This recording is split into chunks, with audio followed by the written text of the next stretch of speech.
지난주도 사랑에 관한 얘기를 나눴습니다. 왜 갑자기 목사님은 사랑을 이야기하는가? 왜냐하면 어쩌면 우리가 지금 세상 속에서 점점 결핍되어져 가는 것, 식량난보다 더 위험한 건 사랑난일 수도 있겠다는 생각이 들어요. 식량난이 지금 앞으로 걱정이 된다고 하는 시대지만 제가 걱정이 되는 것은 바로 사랑이 부족한 시대가 돼가고 있다는 것입니다.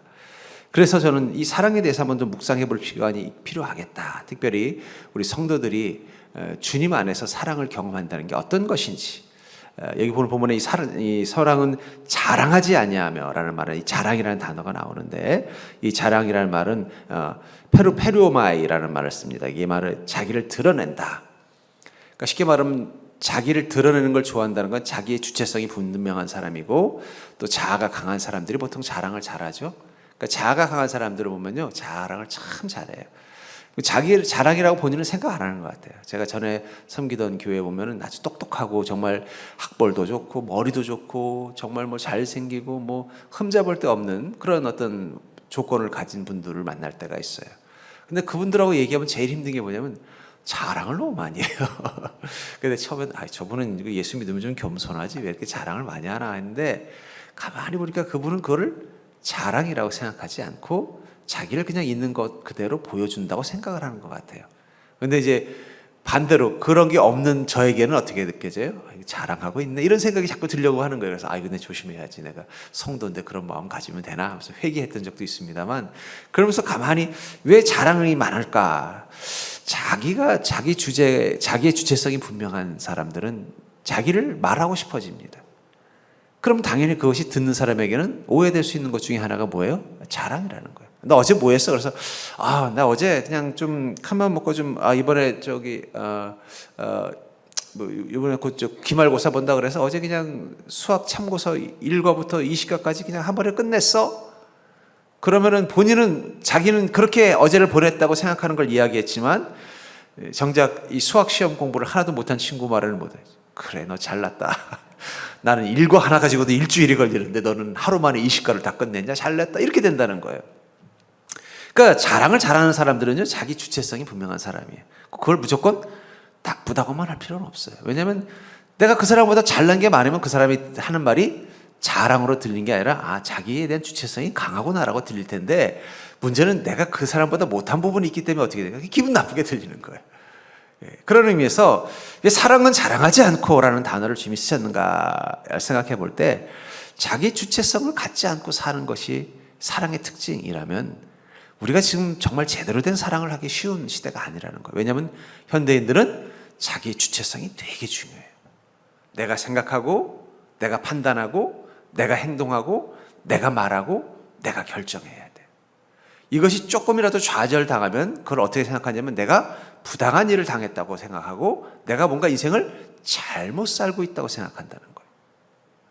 근데 성경에서는 특별히 오늘 이 사랑에 대해서 이야기하면서, 그리스도인이 알아야 될 진정한 사랑에 대해서 이야기하면서 사랑은 자랑하지 않는 것이다 라는 말을 한다는 얘기는, 근원적으로 그냥 내가 입에서 나를 드러내는 일들을 말하는 것을 하지 않는다는 뜻을 뛰어넘어서 뭐예요?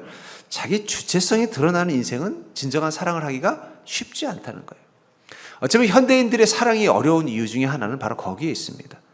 자기의 주관이 강한 시대, 자기의 의견이 강한 시대 속에선 사랑을 한다는 것은 더 많은 에너지를 쏟을 수밖에 없어요. 우리 옛날에 보면은 서로 이렇게 개성이 강한 사람들끼리 연애하는 모습을 보면 어때요? 그냥 싸웠다, 만났다, 싸웠다, 헤어졌다. 왜 그렇습니까? 주관이 강한 사람들끼리 그래요. 근데 이제 좀 주관이 약하고 좀 약간 내성적인 사람들이 사랑하는 걸 보면 어때요? 되게 조용하면서 그냥 한결같이 잔잔하게 사랑하는 걸 보면서 그 차이가 뭘까 생각해보면 결국 이 주체성의 문제라는 거예요. 그럼 왜 주님께서는 사랑을 자랑하지 않고라고 말을 했을까? 저는 이 문장을 통해서 사랑과 자랑의 관계를 통해서 어쩌면 우리 시대에 정말 필요한, 회복되어야 되는 하나님이 말씀하신 사랑, 그리고 우리가 하나님을 사랑할 때도 우리가 어떤 모습으로 하나님을 사랑할 수 있는 그 모습이 사람들을 사랑하는 데도 나타나게 되어져 있습니다.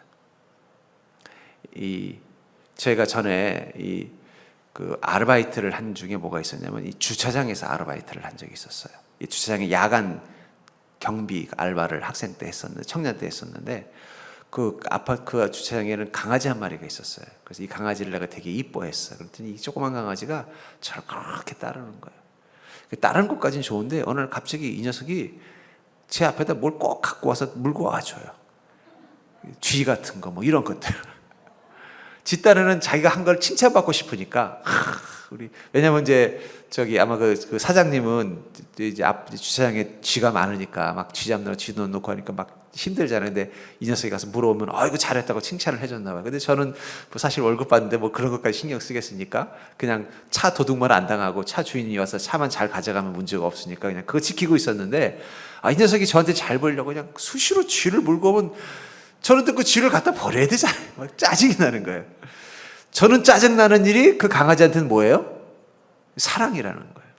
그러니까 제가 그걸 보면서 우리가 정말 사랑이라는 것, 정말 주님이 말씀하시는 사랑이 무엇인지를 배우고 사랑을 해야 돼요. 그 강아지는 자기 나름대로 그게 사랑이라고 했지만 저한테는 그게 사랑으로 느껴지는 게 아니라 이 쥐를 또 치워야 되니까 짜증나는. 야, 이왕 잡았으면 네가 안 보이는데 묻어버리지 왜 이걸 나한테 갖고 와서 보여주고 꼭 검사를 받고 가냐? 그러면서 내가 그 강아지한테 이제 소위 말하는 이제 잔소리를 하고는 그걸 이렇게 억지로 갖다 버리면서 그 생각이 들었던 거예요.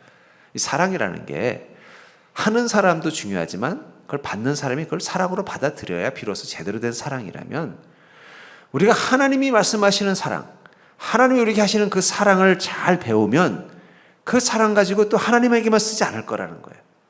아마 그 강아지는 이제 알바생이 바뀌었으면 또 다른 알바생이 잘해주면 또 똑같은 짓을 반복할 겁니다. 왜냐하면 그 강아지는 그게 유일하게 사랑하는 방법, 인간을 사랑하는 방법이라고 생각하는 것이기 때문이죠. 마찬가지라는 거예요. 그런 의미에서 하나님이 말씀하신 이 고린도서 13장의 이 사랑을 우리가 정말 제대로 깨닫고 나면 우리는 주님이 나에게 주신 그 사랑의 의미를 깨달았기 때문에 그것이 기쁨이 되고 내 인생 가운데 감동과 감격이 될 뿐만 아니라 그 사랑을 가지고 다른 사람을 사랑하는데도 사용할 수 있다는 거예요. 물론 하나님의 사랑은 아가페, 그다음에 무슨 저기 에로스 이렇게 사랑을 구분하지만 사실은 엄밀하게 말하면 철학에서도 그걸 이 그리스 고대 철학에서도 그걸 완벽하게 탁탁탁 끊는 건 아니에요. 그냥 임의대로 이렇다 이렇게 나름대로 하니까 동의가 되는 거예요. 전 그런 의미에서 이 사랑이라는 게 다 끊어지는 건 아니고 다 섞여 있죠. 아가페도 있고 에로스도 있고 다 섞여 있겠지만 특별히 인간들을 사랑할 때 우리가 반드시 이제는 회복해야 되는 사랑법이 뭐냐면 하나님이 우리를 사랑하신 것처럼 우리도 하나님을 사랑하고 하나님을 우리가 사랑할 때 그 사랑은 동일하게 사람들을 사랑하는데도 똑같은 방법을 쓴다는 거예요. 우리가 하나님한테는 아가페적으로 특별하게 사랑을 하고 그 다음에 사람들에게는 다른 쪽으로 사랑하는 게 아니라 우리가 가지고 있는 사랑의 재주라는 게 똑같기 때문에 결국은 하나님을 제대로 사랑하는 사람은 사람도 제대로 사랑할 수 있습니다. 또 역으로 내가 사람들을 사랑하지 못하고 인색한데 하나님을 사랑할 수 있을까요? 그게 진짜 사랑일까요? 여러분 사랑과 집착의 차이가 뭘까요? 그건 각자 집에 가서 고민하시기 바랍니다. 근데 믿음도 때로는요 하나님을 사랑하는 게 아니라 하나님한테 집착하는 믿음이 있더라고요. 하나님께 집착하는 믿음과 하나님을 사랑하는 것은 다른 것입니다. 그런 의미에서 도대체 그럼 하나님 말씀하신 사랑이 무엇이냐? 저는 그것을 오늘은 이 자랑과의 관계 속에서 한번 볼까 해요. 첫째, 하나님의 사랑은 우리의 자랑을 정리하게 해준다는 거예요. 하나님이 우리에게 주신 그 사랑을 우리가 알게 되면요 우리가 자랑해야 할 것과 자랑해서는 안 될 것이 바뀌게 된다는 것입니다. 요한일서 2장 15절부터 16절에 보면은 이 세상이나 세상에 있는 것들을 사랑하지 말라. 누구든지 세상을 사랑하면 하나님 아버지의 사랑이 그 안에 있지 아니하며 이 세상에 있는 모든 것이 육신의 정욕과 안목의 정욕과 이생의 자랑이니 다 아버지께로부터 온 것이 아니요 세상으로부터 온 것이다. 세상에 있는 것들을 사랑하면 어떻게 된다고요? 아버지의 사랑이 그 안에 있지 않다. 하나님의 사랑이 우리 가운데 있으면 우리 안에 무엇이 없다는 거예요? 세상을 사랑하는 마음이 없어진다는 거예요. 그 세상을 사랑하지 않는 마음이 없어진다는 건 무엇을 말하는 걸까요? 세상에 있는 것들을 사랑하는 것이겠죠. 세상에 있는 것들을 사랑하는 마음이 사라진다. 하나님의 사랑이 우리 안에 충만하게 경험되어지고 우리가 이제 하나님이 가르쳐주신 방법대로 사랑하는 자가 되면은요 우리 안에 세상에 있는 것들이 사라지는데 그게 무엇이냐? 육신의 정욕, 안목의 정욕, 이생의 자랑, 이것들은 아버지 하나님으로부터 온 성품이 아니니까 그것에 대한 사랑이 없어져 버리더라는 거예요. 제가 가난한 신학생이고 뭐 가난한 집안이었기 때문에 데이트할 때도 저희 아내한테 좋은 음식을 사준 적이 없습니다. 거의 대부분 그냥 좀 저렴한 거. 그래서 우리가 그때 이제 한참 연애할 때 우리끼리 컨셉을 잡았어요. 우리가 그냥 여행을 하더라도 맛집 투어를 하자. 그래서 시장 붕어빵 맛집 투어. 예. 붕어빵 비싸봤자 1,000원. 그때는 1,000원도 아니었던 것 같아요. 그러니까 이제 데이트하면 오늘은 뭐 예를 들면 종로에 산다면 종로에도 큰 시장들이 있거든요. 광장시장. 그럼 뭐 하냐면 거기 붕어빵 뭐가 맛있는지 먹으러 가잖아요. 그랬더니 저희 아내가 오빠 붕어빵 너무 맛있다는 거예요. 그래? 그럼 내일은 이제 남대문 시장 맛집 투어를 또 가자. 나중에 결혼하고 그러니까 여보 나 붕어빵 별로 안 좋아해. 예. 그 가만히 생각해 봤어요. 근데 왜 맛있다 그랬을까? 왜 그랬겠어요? 그럼 제가 가지고 있는 상황을 아니까 괜히 뭐 여기서 오빠 나 스테이크 먹고 싶어 그럼 저 어떡하라는 얘기예요. 가난한 신학생이 무슨 돈이 있겠습니까? 이제 그러면서 그러면은 본인이 그러면서 그런 거예요. 내가 전에 다른 남자랑 사귈 때는 그래 본 적이 없다는 거예요. 오빠랑 사귈 때만 그랬다는 거예요. 그래서 제가 속으로 그러니까 나랑 결혼한 거다. 내가 속으로 생각했던 적이 있습니다만 우리가 하나님의 사랑이 우리 안에 충만해지면요. 하나님의 속에 있지 않은 것들이 내가 더 이상 사랑하지 않게 되는 거예요. 저는 분명히 확신합니다. 그때 우리 아내의 입맛이 바뀌어서 붕어빵을 좋아했던 거예요. 억지로 먹은 게 아니라 사랑이 입맛을 바꾸는 겁니다. 임신을 해보신 분들은 알잖아요. 아기를 가지면 어떻게 돼요? 뱃속에 있는 아기가 너무 사랑스러워지면요. 입맛이 바뀌어요. 하나님의 사랑이 우리 가운데 있으면요. 내가 사랑하는 세상의 것들이 달라지게 돼 있다는 거예요. 그것을 뭐라고 말하는 거예요? 육신의 정욕, 안목의 정욕, 이생의 자랑이라는 거예요. 결국은 자기가 사랑하는 것을 자랑하게 되어져 있습니다. 제가 전에도 예화를 들었습니다. 초등학교 때 우리 초등학생들 사이에 붐이 뭐냐면 우표를 모으는 붐이었어요. 우표를. 그때는 왜 주식을 모으는 붐이 없었는지 모르겠습니다. 하여튼 우표를 모으는 붐이 있어가지고 우표 발행일 날만 되면 이 어린 것들이 새벽같이 우체국 앞에 가서 줄을 서는 거예요. 심지어는 전날 밤부터 줄 서는 녀석도 있었어요. 이번에 무슨 88 올림픽, 거기 때는 저 때는 88도 훨씬 전이니까 무슨 가봉의 봉고 대통령인가 봉고의 가봉 대통령이 온다 그러면 가서 줄 서가지고 그 우표 받으려고. 그럼 또 그걸 가지고요 다 학교로 가서 하루 종일 뭐 하냐면 자기가 가지고 있는 우표 자랑하는 거예요. 근데 보면은 그걸 별로 신경 안 쓰는 애들이 있어요.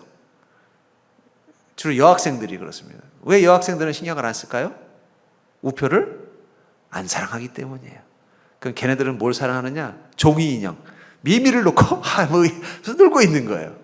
그때 제가 깨달은 게 있습니다. 자랑이라는 건 사랑하는 것을 자랑하는 것이구나. 사랑하지 않는 것을 자랑하지는 않습니다. 그렇기 때문에 여러분 우리 하나님의 사랑이 우리 가운데 오면은 그 이전까지 우리가 사랑했던 것과 그 이후에 사랑하는 것이 달라질 수밖에 없다는 거예요. 옛날에 주님을 만나기 이전에는 돈을 사랑했기 때문에 돈을 자랑하는 거예요. 여러분 돈을 사랑하면 돈을 자랑하든지 돈 때문에 속상하든지. 그러니까 돈을 사랑하면은요 돈 때문에 자랑하든지 돈 때문에 절망하게 돼 있다는 거예요. 근데 만약에 돈을 사랑하지 않게 되잖아요. 그러면 돈이 있어도 그렇게 자랑하지 않고요. 돈이 없다고 그렇게 절망하진 않아요. 물론 생활에 어려움이 생기면 근심하고 고민할 수는 있지만 절망하진 않는다는 거예요.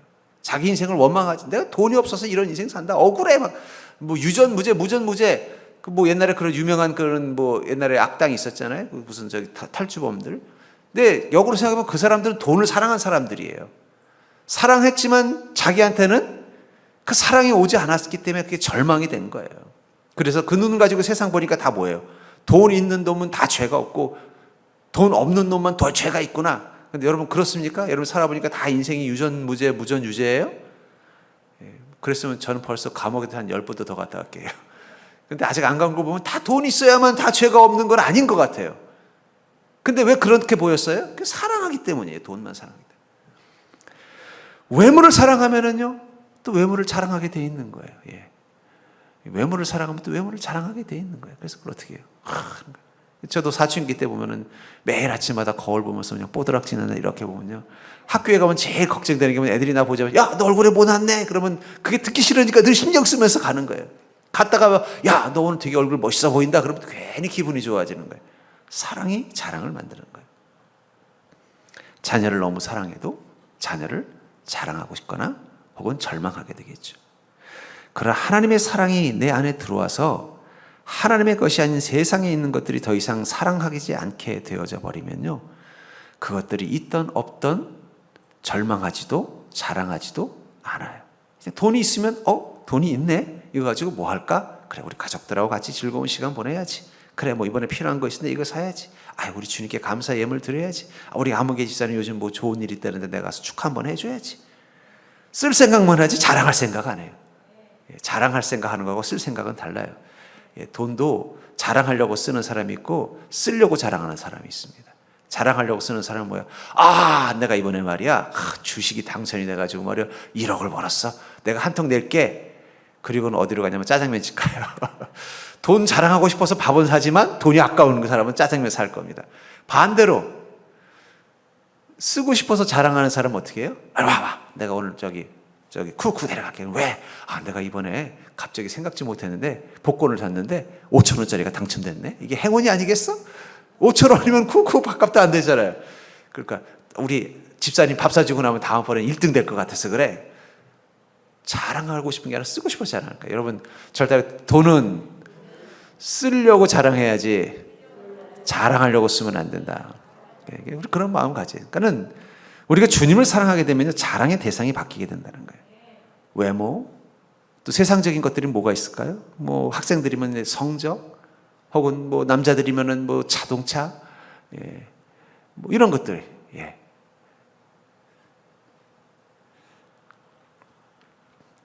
빌립보서 3장 7절부터 8절에 보면은 그러나 무엇이든지 내게 유익하던 것을 내가 그리스도를 위하여 다 해로 여길 뿐더러 또한 모든 것을 해로 여김은 내 주 그리스도 예수를 아는 지식이 가장 고상하기 때문이라. 내가 그를 위하여 모든 것을 잃어버리고 배설물로 여김은 그리스도를 얻고.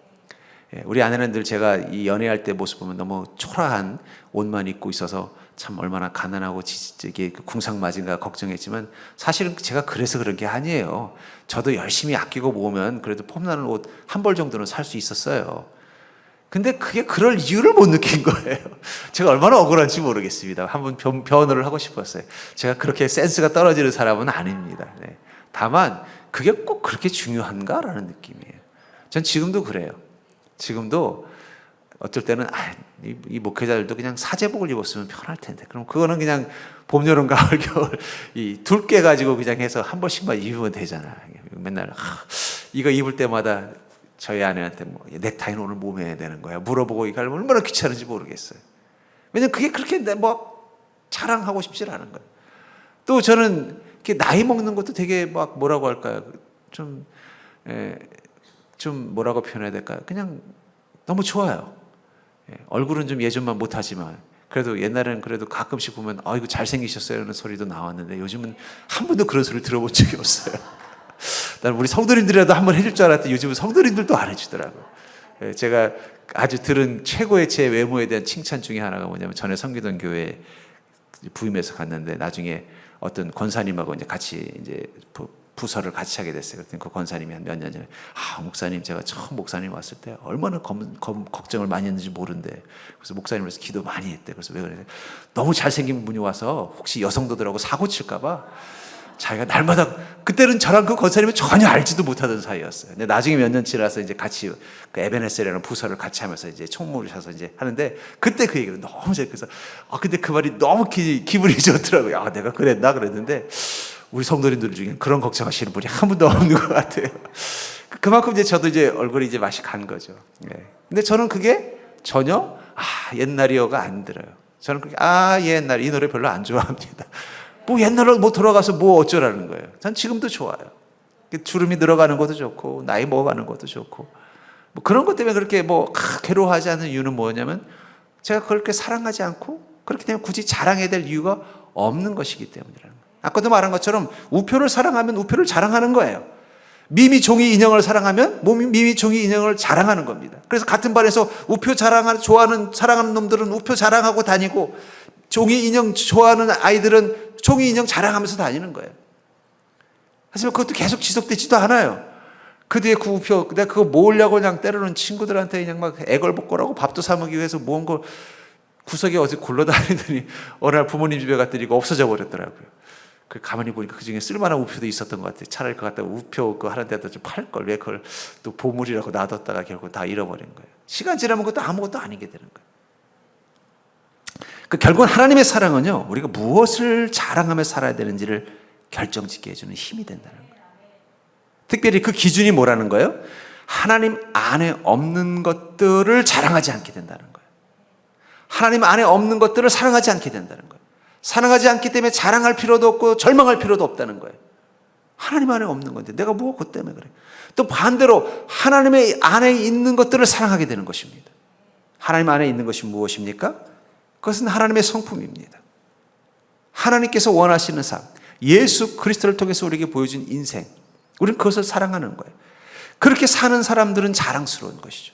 여러분 오드리 헵번이라는 세계적인 여배우를 잘 알잖아요.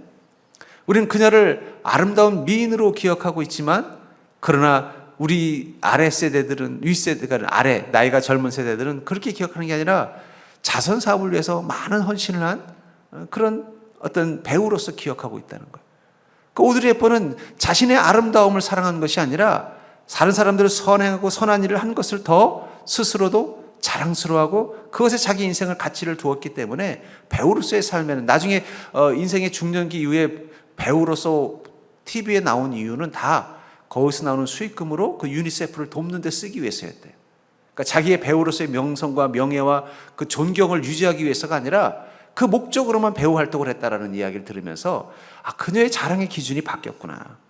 하나님 안에 있는 것만 사랑하고 하나님 안에 있는 것만 자랑하고 하나님 안에 있는 것이 없을 때만 절망하는 마음으로 바뀌었다는 거예요. 그것이 어떻게 가능할까요? 그것은 하나님의 사랑을 맛본 사람만 할 수 있는 것입니다. 우리가 그럼 어떻게 바뀌느냐? 하나님의 사랑을 맛보면 바뀌게 되어 있어요. 제가 우리 동네 맛집 하나를 꿀팁을 가르쳐 드릴게요.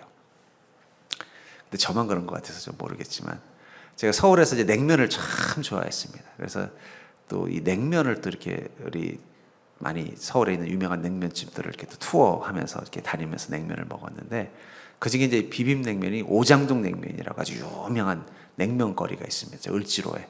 거기 가면 이제 4대 냉면집이 있는데, 뭐 그 냉면집 중에 하나가 평택으로 이사를 왔어요. 여기도 평택에도 냉면집이 많이 있잖아요. 유명한 고박사 냉면도. 저도 거기 몇 번 가봤습니다. 뭐 짝퉁 고박사도 가봤고, 용인에. 또 이쪽에 우리 동네에도 또 냉면집이 있으니까 냉면을 좋아하니까 이렇게 가봤는데, 이쪽은 물냉면들은 잘하는데 이 비냉면을 확실하게 그냥, 야, 이거 진짜 냉면 맛있다 이러는 데를 못 먹어봤다가 그 본점이 일로 이사를 왔더라고요. 깜짝 놀랐어요. 몇 년 전에. 그래서 아니 저기 오장동에 있던 거 아니에요? 그랬더니 맞대. 어떻게 아냐? 내가 거기 저기 많이 갔었다고 옛날에. 그랬더니 그러냐고 하면서, 그래서 탁 먹으니까 막 행복해지는 거예요. 왜냐면 여기 평택에 와서 냉면을 먹을 때 물냉면은 여기 그래도 잘해요. 근데 이게 가끔씩 저는 원래 물냉파이긴 하지만 비냉이 땡길 때 이렇게 비냉을 시켜보면은 맛이 싹 그냥 맵기만 하고 그냥 뭐 이렇게, 그래서 영 안 땡기는 거예요. 그래서 그냥 웬만하면 그냥 물냉 먹고 말거나, 그냥 비냉은 그냥 냉면 전문점 말고 그냥 고기 먹고 좀 입에 조금 매운맛 좀 줘서 느끼함 잡을 때만 먹었거든요. 근데 거기 갔더니 진짜 내가 원래 찾았던 그 맛을 먹으니까 나도 모르게 뭐냐면, 그래 바로 이 맛이야 하는 말이 탁 나오더라고요. 그래서 그다음부터는 제가 매운 비냉, 회냉 먹고 싶을 땐 거기 가서 먹습니다. 여러분들 혹시 뭐 회냉 먹고 싶으면 저랑 한번 가서 드셔도 좋습니다만은, 그런 것처럼 그 맛을 알기 때문에 제가 그걸 기억하고 있는 거죠. 여기가 이 함흥냉면은 오장동이 최고야. 그래서 거기서 맛을 알았기 때문에 어떻게 해? 다른 데 가서 여기도 뭐 함흥냉면 하긴 하는데 그 맛은 아닌데 하면서 기준점이 뭐예요? 딱 기준이 생기는 거예요. 마찬가지라는 것입니다. 하나님의 사랑을 한번 맛보잖아요. 그럼 이게 사랑이구나. 여러분, 우리는 하나님의 사랑을 몰라서 괴로운 게 아니에요. 하나님의 사랑을 알기 때문에 괴로운 거예요. 하나님의 사랑을 아는데 우리가 그 사랑을 못하니까 괴로운 거예요. 오장동 냉면 맛을 알기 때문에 그걸 못 먹으면 괴로운 거예요. 그렇잖아요. 몰랐으면은요, 그냥 뭐 어디 동네 분식점 냉면을 먹어도 이거 맛있네 그러는 거예요. 근데 오장동 냉면을 먹어봤잖아요. 그러니까는 그 냉면이 맛을 아니까 여기서 그냥 적당히 주는 비빔냉면은 그 맛을 못 느끼게 되는 것처럼, 우리가 왜 괴롭냐면 우리는 하나님의 사랑을 이미 다 여러분들 맛봤어요. 알아요. 맛봤는데 문제는 나는 그 맛본 맛을 다른 사람에게 할 수가 없는 거예요. 나도 하나님께 그렇게 사랑하고 싶은데 그게 안 되는 거예요. 그래서 괴로운 거예요. 그러니까 세상 사람들이 사랑 때문에 괴로워하는 거하고 우리가 사랑 때문에 괴로워하는 것은 근본적인 차이가 있습니다. 세상 사람들은 사랑이 뭔지 몰라서 괴로워하고 자기 나름대로 맛있는 사랑이라고 생각하고 그 사랑을 가지고 사람들을 만나봤더니 행복해지지 않아서 괴로운 거고, 우리는 하나님을 통해서 이미 사랑이 무엇인지를 맛봤는데 그 맛본 걸 그대로 재현해내지 못하는 거예요. 한번 가정을 해볼게요. 제가 그러다가 저 어디 해외로 멀리 뭐 이민을 가든지 멀리 떠났다고 한번 가정해볼게요. 하면서 그 오장동 냉면 생각이 막 나는 거예요. 그래서 어떻게 하면 되나 해서 유튜브로 보고서 내가 직접 면을 사다가 해서 끓여서 탁 먹었어요. 그 맛이 나겠어요? 안 나겠어요? 안 나죠. 어떻게 나겠습니까? 아무리 유튜브 레시피대로 해도. 그럼 어떻게 돼요? 그걸 먹으면서 실망하는 거야. 이 맛이 아닌데. 그럼 어떻게 해요? 내가 한국에만 가면 그 집부터 가리라. 이런 마음이 생기는 것처럼 우리가 왜 인생의 사랑에 대해 갈급해하느냐? 그 세상 사람들하고 근본적인 차이가 있어요. 우리는 안타깝게도 하나님의 사랑을 이미 알아버렸다는 거예요. 한번 그 맛을 알면요, 입을 버린 사람들이 되는 거예요. 음식은요 그렇습니다. 제일 맛있는 걸 알아버린 사람은요, 그 다음 맛있는 게 감동을 못 주는 거예요. 짜장면도 제일 맛있는 짜장면집 가서 짜장면 먹어본 사람은요, 웬만한 집 가서는 짜장면을 먹어도 맛있는 걸 못 느끼는 거예요. 마찬가지라는 거예요. 우리는 하나님의 사랑을 알아버렸기 때문에. 그렇기 때문에 어떻게 돼요? 자꾸 그 사랑 얘기하는 거예요. 그 사랑. 옛날에 저희 어머님이 맨날, 저희 어머님, 이제 제가 가만히 생각해보고 제 입맛이 저희 어머니 입맛을 닮았어요. 저기 또 영등포 쪽에 또 함흥냉면집이 또 꽤 괜찮은 데가 하나 있거든요. 그럼 저희 어머님은 요즘도 가끔 그래요. 어머님 뭐 냉면 드시고 싶으세요? 그러면은 아이고 뭐 입맛도 없고 그렇다 그러면서 아이고 영등포 그 함흥냉면집이 맛있었는데 근데 이제 몸이 불편하시니까 거기까지 못 모셔다 드리니까. 근데 또 이 냉면이라는 게 가지고 오면 불어가지고 또 그 맛이 안 나는 거예요. 그래서 이제 다행히 동네 또 냉면집이 있어 거기 가서 사드리면 먹으면서 잘 먹었다 하면서도 꼭 가면서 영등포 그 집 냉면 참 맛있지 않았니? 그러는 거예요. 안 없어지는 거예요. 마찬가지라는 거예요. 우리는 이미 하나님의 사랑을 맛봤기 때문에 세상의 어떤 사랑도 우리 양을 못 채워줘요. 자꾸 그 사랑이 그리운 거예요. 그리고 나도 누군가를 그렇게 사랑해보고 싶어서 내 스스로 레시피를 만들듯이 애를 써보지만 그 맛이 안 나니까 힘든 거예요. 괴로운 거예요. 왜 나는 예수님처럼 못하지? 나는 왜 주님의 사랑을 아는 자처럼 사랑하지 못하지? 괴로워한다는 거예요. 그러나 그것은 나쁜 게 아니라고 생각합니다. 왜냐하면 우리는 주님의 사랑을 알기 때문입니다. 그리고 그런 주님의 사랑의 맛을 안 사람은요, 자기 인생에서 하나님의 사랑을 자랑하면서 살 수밖에 없을 것입니다. 우리는 하나님의 사랑을 자랑하면서 사는 것입니다. 그래서 어떻게 사람들한테 만날 때마다 요한복음 13장 34절과 35절에 보니까 새 계명을 너에게 주노니 서로 사랑하라. 내가 너희를 사랑한 것 같이 너희도 서로 사랑하라. 너희가 서로 사랑하면 이로써 모든 사람이 내 제자인 줄 알리라. 내가 너희를 사랑한 것 같이 서로 사랑하라. 결국은 우리가 사람들을 사랑할 때도 어떻게 해요? 주님이 나를 사랑한 것을 가지고 사랑하는 거예요. 우리가 예수님을 사랑한다는 게, 자랑한다는 게 뭘까요? 주님이 내게 주신 그 사랑을 그들에게 말하고 행동으로 보여주는 겁니다. 아이고 집사님 왜 이렇게 나한테 잘해주세요? 왜긴요, 주님이 나를 그렇게 사랑하셨기 때문이에요. 그리고 또 나를 통해서 그 주님의 사랑을 경험한 그 성도는 어떻게 돼요? 이게 주님의 사랑이구나. 그 사랑을 맛보고 나면 어떻게 돼요? 자기도 그런 삶을 살고 싶어지게 된다는 것입니다. 그런 의미에서 우리는 이제 하나님의 사랑을 아는 자가 되었고, 이제 하나님의 사랑을 자랑하는 인생이 된 것입니다. 그리고 하나님의 사랑을 아는 자, 자랑하는 자가 됐을 때 우리의 사랑에 나타나는 특징, 그것을 오늘 본문의 그 13장 4절부터 7절은 이렇게 말하죠. 사랑은 오래 참고, 사랑은 온유하며, 시기하지 아니하며, 사랑은 자랑하지 아니하며, 교만하지 아니하며, 무례히 행하지 아니하며, 자기의 유익을 구하지 아니하며, 성내지 아니하며, 악한 것을 생각하지 아니하며, 불의를 기뻐하지 아니하며, 진리와 함께 기뻐하고, 모든 것을 참으며, 모든 것을 믿으며, 모든 것을 바라며, 모든 것을 견디느니라. 이것은 억지로 하는 게 아니에요. 우리가 주님의 사랑을 알고 맛보면 그것만 자랑하고 싶어지는 거예요. 그러나 사랑이 없으면은요, 고린도서 13장 1절부터 3절에 내가 사람의 방언과 천사의 말을 할지라도 사랑이 없으면 소리나는 구리와 울리는 꽹과리가 되고, 내가 예언하는 능력이 있어 모든 비밀과 모든 지식을 알고 또 산을 옮길 만한 모든 믿음이 있을지라도 사랑이 없으면 내가 아무것도 아니요, 내가 내게 있는 모든 것을 구제하고 또 내 몸을 불사르게 내줄지라도 사랑이 없으면 내게 아무 유익이 없느니라. 심지어는 천사의 말, 방언, 또 막 예언의 능력, 영적인 또 종교적으로도 뭔가 탁월함을 가지고 있을지라도 그 안에 사랑이 없다면 그건 아무것도 아닌 것. 전 특별히 우리 시대 사랑이 없는 시대다라고 말하지만 사랑이 없는 게 아니라 잘못된 것을 사랑이라고 믿고 사는 시대가 되어버렸다는 거예요. 특별히 우리 젊은 세대들은 다시 하나님께 사랑을 배워야 돼요. 아니, 우리 모두가 다 다시 하나님께 사랑을 배워야 돼요. 여러분들이 여러분들 삶 속에 다른 사람들을 사랑하고 내가 너희를 사랑한 것 같이 너희도 서로 사랑하라는 명령을 따라 사람들을 사랑하는 삶을 살아갈 때, 너희가 서로 사랑하면 이로써 모든 사람이 내 제자인 줄 알리라. 우리가 주님의 제자라는 모습을 보여주고자 사랑한다면 그게 바로 주님이 나를 사랑한 것 같이 사랑하는가, 그래서 그 사랑의 그 특징들인 요한복음 13장에 있는 것처럼 나타나고 있는가, 이걸 점검함을 통해서 내 사랑은 건강한 사랑인가를 돌아볼 필요가 있다는 거예요. 어쩌면 지금 세상의 여러 가지 위기와 갈등의 이유는 여러 가지 있겠지만 인간 관계의 가장 치명적인 위험은 병들고 잘못된 사랑을 건강한 것이라고 잘못 생각해서 그것을 추구하면서 살기 때문이에요. 그런데 우리는 주님을 통해서, 예수 그리스도를 통해서 참된 사랑이 무엇인지를 이미 배운 것입니다. 우리는 그것을 그냥 내가 갖는 걸로 끝나는 게 아니라 내가 너희를 사랑한 것 같이 너희도 서로 사랑하라. 이 말은 주님이 가르쳐준 사랑의 방법으로 우리는 다른 사람들을 사랑해야만 예수 그리스도의 제자일 수 있다는 것입니다. 전 여러분들이 교회를 통해서 무엇을 훈련받아야 되는가? 교회는 사랑학교예요. 주님께 배운 레시피를 여러분들이 훈련받는 겁니다. 여러분들이 이 식당이나 이 카페 같은 데 가보면요, 바리스타들도 있고 요리사도 있잖아요. 좋은 식당, 큰 식당에는 요리사들이 여러 대 있지만 그들이 다 평등한 요리사가 아니에요. 대장이 있어요. 그럼 그 대장한테 배우는 레시피, 기법들을 배워가지고 밑에서 습득하는 것입니다.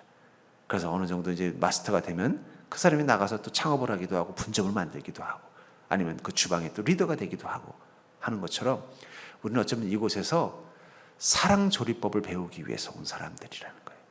여러분 사랑의 조리사들이에요. 여러분들의 가정, 여러분들의 인생, 여러분들이 만나는 모든 사람들 속에서 주님이 나를 사랑한 것 같이 너희도 너희를 사랑하라는 그 명령을 실천하기 위해서 먼저 이곳에서 하나님의 사랑을 배우는 것입니다. 배운 사랑을 가지고 여러분들의 가정에서 만나는 사람들, 여러분들의 인생 가운데서 만나는 사람들에게 그 레시피를 가지고 관계를 맺는다면 그곳에는 정말 사랑이 필요한 곳에 주어지는 축복, 그 은혜, 평안이 넘칠 줄 믿습니다. 그런 의미에서 여러분들 다시 사랑을 배우겠다는 마음, 여러분 사랑은 다시 배워야 돼요. 다시 배우고 다시 배워야 돼요. 주님 앞에서 다시 사랑을 배우겠다는 마음을 가지고 주님 앞에 서는 자 되기를 주의 이름으로 간절히 축원합니다.